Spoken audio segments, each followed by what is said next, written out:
देखिए, रीति रिवाजों की आड़ में जो खेल खेला जाता है, आज हम उस पर कुछ विचार अभिव्यक्त करेंगे। भारत चूंकि एक कृषि प्रधान देश था युगांतरों से, अतः सारी व्यवस्थाएं उसी के अनुरूप रची गई, बनाई गई। जितने भी कर्मकांड हैं, सबका आधार अर्थशास्त्र रहा है, भौगोलिक उत्पादन रहा है। कैसे? देखिए, एक ही देवी या एक ही देवता की पूजा भारत के विभिन्न क्षेत्रों में हो सकती है, पर सबकी विधियां अलग अलग है। तो जानी बात है कि बाजरा, ज्वार, जो कि राजस्थान जैसे इलाके में बहुधा होता है, वहाँ पर वो प्राथमिकता उसे दी जाती है, और वही प्रथम स्थान उसे नहीं मिलता बंगाल में, उड़ीसा में, दक्षिण भारत में, आसाम में, जहाँ पर ज्वार बाजरा आसानी से नहीं उगता। मिट्टी चूंकि बंगाल में अधिक मिलती है, सब मिट्टी से संबंधित मूर्तियां हैं और जब सारे शास्त्र बना दिए जाते हैं, जो कि मुश्किल है पश्चिम भारत में होना उन सब चीज़ों का। पर एक चीज़ अवश्य देखी गई है रीति रिवाजों के नाम पर पूरे देश में, हिंदू धर्म में, कि नारियों को जिस तरह दबाया गया है उसकी कोई मिसाल नहीं मिलेगी। कई तथाकथित विद्वानों ने कहा कि रीति रिवाज तो पुरुषों के लिए भी है, व्रत उपवास तो पुरुषों के लिए भी है, दोनों मामले हम लोग के सामने समान है। नारायण, किसको बुद्धू बना रहे हैं आप? अभी जो बात कर रहा है आपसे वो भी तो कुछ पढ़ के ना आया है, दो चार पुस्तकें। ऐसी तो बात है नहीं कि वो भाग के आ रहा है कहीं से, अब बोलने को खड़ा हो गया। ना ना ना ना, ये बात नहीं है नारायण। आप खुद देखें कि हमारे रीति रिवाजों की आड़ में क्या खेल खेला जा रहा है, कि नारियों को नारियल नहीं फोड़ना चाहिए। वाह भाई वाह, क्यों नहीं फोड़ना चाहिए भाई?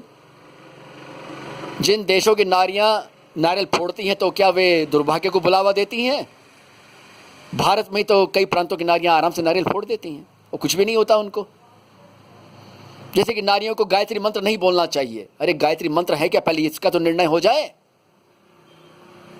गायत्री एक छंद है नारायण, जिसके आधार पर लिखी पंक्ति को हम गायत्री मंत्र कहते हैं। लगभग 36 मंत्र तो उपनिषदों द्वारा समर्थित हैं और न जाने कितने पुराणों द्वारा समर्थित हैं। अब देख लीजिएगा, तमाम यूट्यूब में और तमाम वेबसाइट्सों में दुनिया भर के गायत्री मंत्र दिए गए हैं।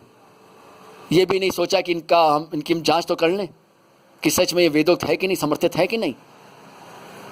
कोई चाहने को तो हम किसी भी कुत्ते बिल्ली को चाह सकते हैं, उसकी पूजा भी कर सकते हैं, उसकी मूर्ति भी बना सकते हैं, पर इसका मतलब ये तो नहीं कि उसके नाम पर एक गायत्री मंत्र भी बना लें। नारायण, ऐसे ऐसे उदाहरण भी हैं, पर खैर वो हमारा भी विषय नहीं है। हालांकि उस विषय पर चर्चा अलग से हो चुकी है, ताकि हम अपने मूल विषय पर आ जाएं। अब देखें हम कि रीति रिवाजों का खेल कैसे और खेला जाता है। एक है करवा चौथ। हमारी संस्कृति करवा चौथ संस्कृति बनकर रह गई है। क्यों भाई?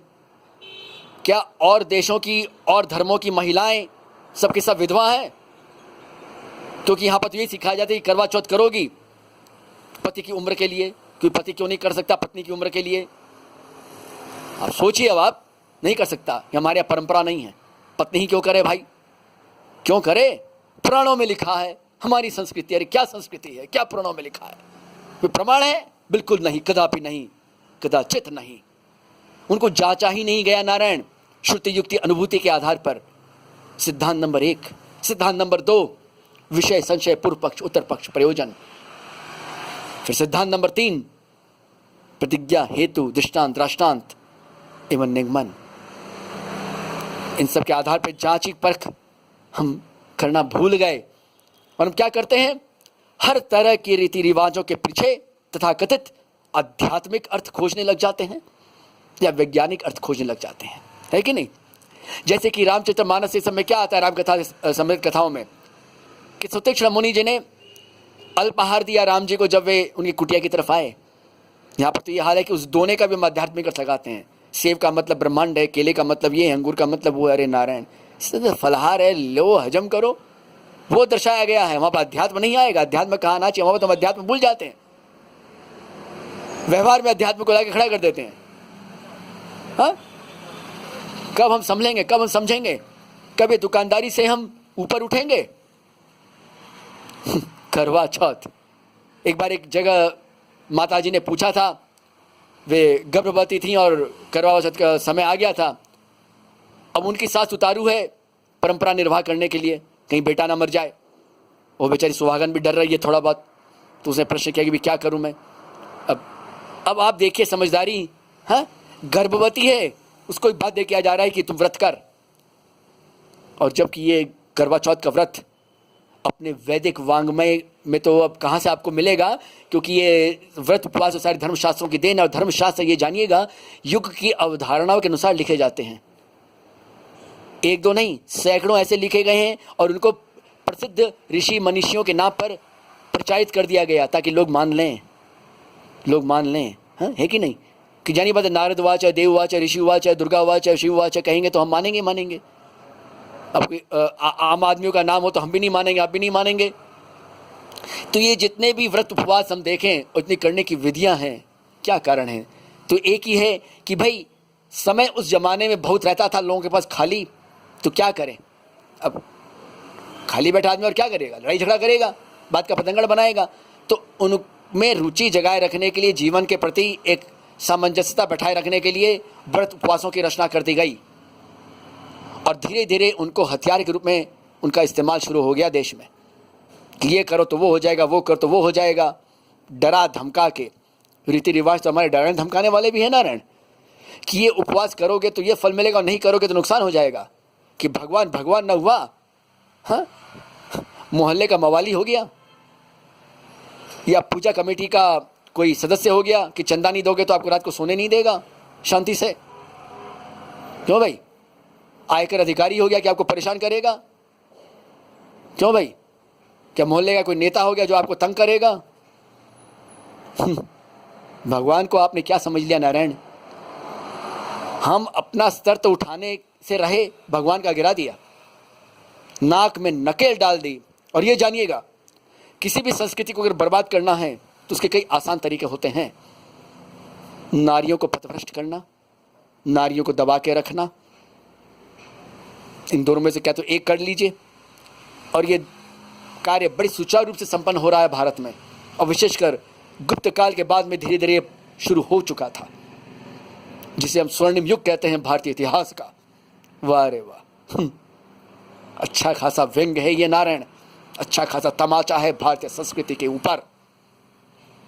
कई शहरों में जहाँ कुछ अव्यवस्था होने के कारण कुछ वहाँ के प्रांतीय सरकारों ने निर्णय लिया कि भी होली का जो दहन होता है वो बाजारों के अंदर में न कर आप सड़क पे करें, या कुछ ऐसी कई जगह रोक लगा दी गई थी। तमाम संगठन खड़े हो गए झंडा डंडा लेकर कि हमारी संस्कृति पर प्रहार है। क्या संस्कृति पर प्रहार है नारायण?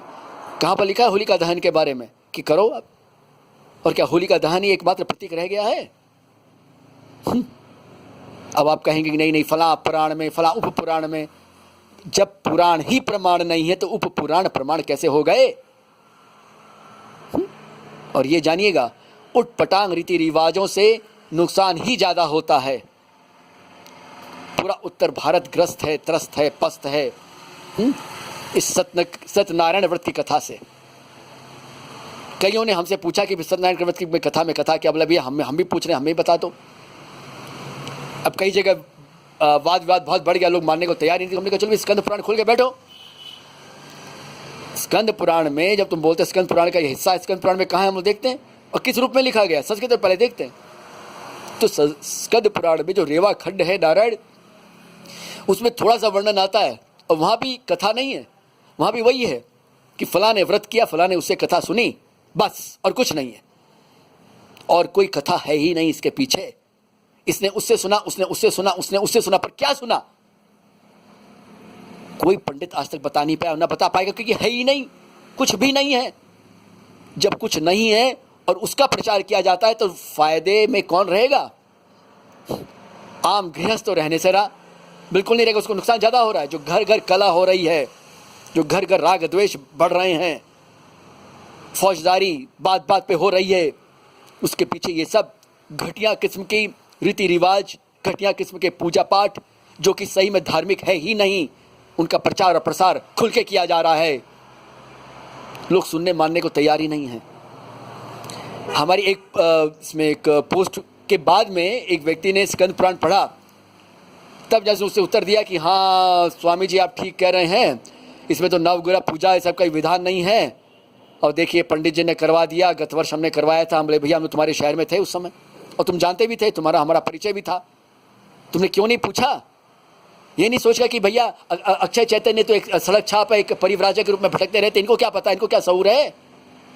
बात तो सही भैया, हमें सहूर तो नहीं है, पर इतनी जानकारी अवश्य है कि शास्त्र में सही में क्या लिखा और क्या नहीं है, उनकी संगति कैसे लगाई जाए सिद्धांतों के बल पर, सिद्धांतों के द्वारा।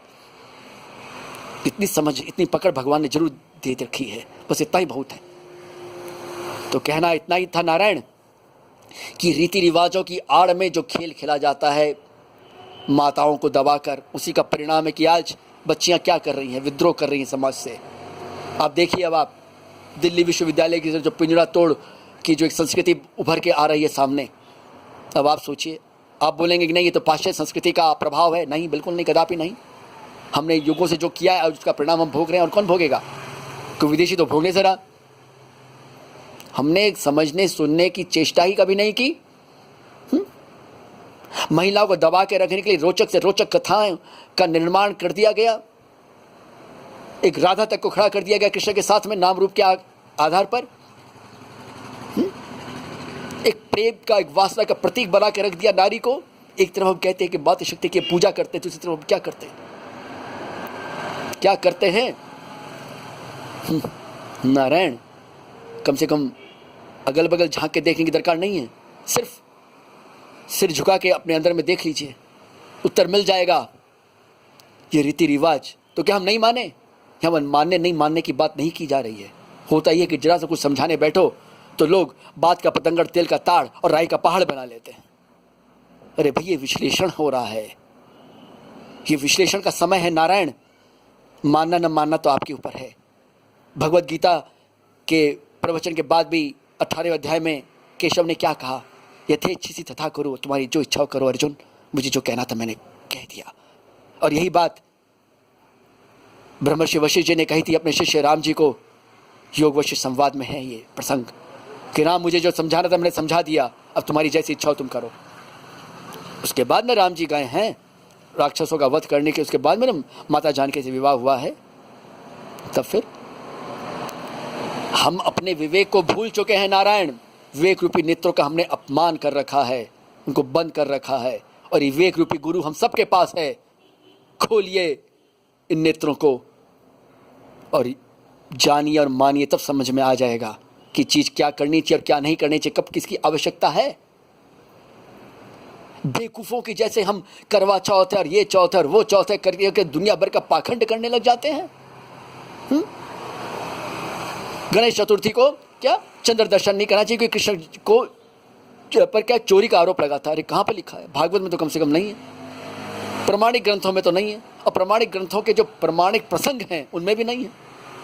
क्योंकि जहाँ भी कुछ आपसी तालमेल में कुछ असंगति लगती है तो वहाँ पर संगति लगाने के लिए जो सिद्धांत कहे गए हैं तो उनका तो प्रयोग होना चाहिए, उनकी जांच होनी चाहिए उसके आधार पर। नहीं साहब, हम नहीं करेंगे। तो फिर कहिए दोषी कौन है? कौन है दोषी? अरे कह दिया कि जनेऊ पर नारी का अधिकार नहीं है। दूसरा एक बंदा आता है, वो कहता है नहीं नहीं हम नारियों को भी जनेऊ देंगे। अरे भैया पहले ये तो निर्धारित कर लो कि जनेऊ सच में हिंदू धर्म का प्रतीक है कि नहीं है। सही में उपनिषद क्या कहते हैं जनेऊ के बारे में? वो साफ कहते हैं ज्ञानमय शिखा ही असली शिखा है। और जीव ब्रह्म एकात्म जो सूत्र है वही मेरा सूत्र है, वही जनेऊ है। क्योंकि सब जो तामझाम है, शिखा सूत्र, ये सब तो शरीर के माध्यम है, शरीर को सजाने के तरीके हैं और कुछ नहीं। आदि शंकराचार्य तक ने इनको शरीर सजाने का माध्यम माना है, अध्यात्मवाद का प्रतीक माना है। क्या उनसे भी बड़े हैं हम सब कोई? ठीक है, हम लोग भगवान भाष्यकार को नहीं मानते, मत मानिए, पर वैदिक सिद्धांतों को तो मानिए। कहाँ पर क्या लिखा है क्या नहीं है। कब तक हम रीति रिवाजों की लाशों को ढोते रहेंगे युग दर युग, पीढ़ी दर पीढ़ी? ये कह के धर्मशास्त्र अपरिवर्तनशील है? बिल्कुल नहीं, बिल्कुल परिवर्तनशील है। नियमों के अनुसार सब बने हैं, और सारे नियम, सारे रीति रिवाज, सारे धर्म मनुष्यों के लिए हैं, मनुष्यों का निर्माण उनके लिए नहीं हुआ। और हम यही भूल जाते हैं कि अर्थशास्त्र हमें प्रेरित करता है एक रीति रिवाज को मानने और बढ़ाने के लिए, और कुछ नहीं है। साफ बात है। और क्या कभी हमने इस दृष्टि से इस प्रसंग पर विचार किया है? अब कब करेंगे, कब बड़े होंगे हम?